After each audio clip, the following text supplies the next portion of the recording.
Bon, au niveau des effets spéciaux, je vous l'accorde, on a encore une bonne marge de progression. Bienvenue à tous et bienvenue sur Midi PDLV, c'est Thomas, et voici la première Porsche de grande série, la 356. Pour rappel, elle repose sur une base de coccinelle, dont elle reprend les trains roulants, le moteur et pas mal d'éléments mécaniques. Quant au style, lui, il est résolument Porsche, et d'ailleurs, il est vraiment très moderne pour l'époque. Pour rappel, on est au tout début des années 50, avec des lignes de caisse bien dessinées et franchement moderne dans le style. D'ailleurs, le style, parlons-en un petit peu. Ici, on a une version pré-A, c'est-à-dire que c'est la toute première des 356. Après, il y a eu la génération A, la B et la C, avec des identifiants spécifiques tels que BT1 jusqu'à BT6, si je ne dis pas de bêtises. Ici, c'est la toute première avec la monogrille sur le capot moteur, la double sortie d'échappement et le moteur 1,5 litre, badgé tout simplement 1500, ce qui correspond à la cylindrée.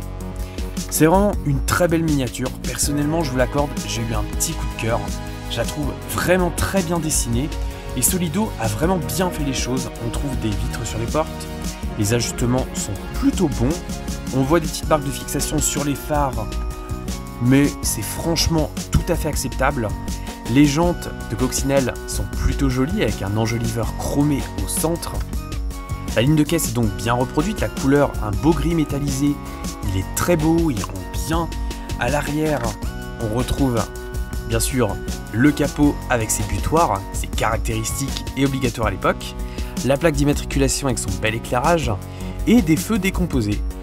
Le tout au final est quand même super équilibré et vraiment je trouve que cette miniature est sublime et que c'est un incontournable pour toute collection de Porschistes. Passons maintenant un petit peu à l'intérieur. Là vous vous dites certainement c'est une configuration classique, on aura un intérieur noir classique. Et bien en fait pas du tout. Bon vous l'avez peut-être un petit peu entreaperçu mais c'est pas grave. On a une contre-porte bleue et gris. D'ailleurs, on a un petit jour dans l'ajustement des couleurs, ça pourrait être mieux, mais on a vu largement pire, donc ça va. L'intérieur, quant à lui, on trouve un volant avec une imitation bois, un sol de couleur noire avec des pédales qui sont imprimées mais qui ressortent légèrement du fond. C'est un peu bizarre, ça rend pas super, mais quand la voiture est fermée, ça fait largement le travail.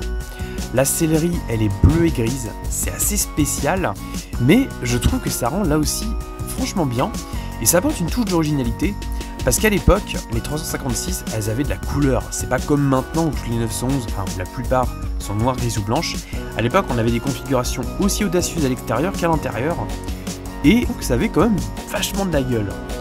On a également un gros levier de vitesse qui ressort directement du plancher. Et c'est à peu près tout. On a bien sûr des sièges à l'arrière, car la 356 était une 2+2, c'est-à-dire qu'elle pouvait accueillir des enfants à l'arrière, des adultes c'était un peu plus compliqué, mais ça peut se faire aussi. Et donc pour en revenir à cette miniature en 18ème, elle n'a pas vraiment de défaut, de ce que je peux en dire, parce que quand on la voit comme ça, franchement, on lui trouve pas de défaut. Il y a bien sûr les optiques où il y a des fixations un peu apparentes, mais c'est pas gênant non plus. Ce qui fait que dans toute collection, cette 356 là apporte vraiment une valeur ajoutée. Je vous la recommande d'ailleurs très vivement. Et sachez qu'on verra aussi une autre déclinaison sous peu. Mais bon, ça viendra après. La référence, c'est S1802802. Elle est sortie en mai 2019 au prix maximum conseillé de 44,95 €. J'espère que cette miniature vous aura plu. Prenez soin de vous, soyez prudents sur la route et n'achetez pas trop de miniatures parce que ça revient cher mine de rien. À très bientôt.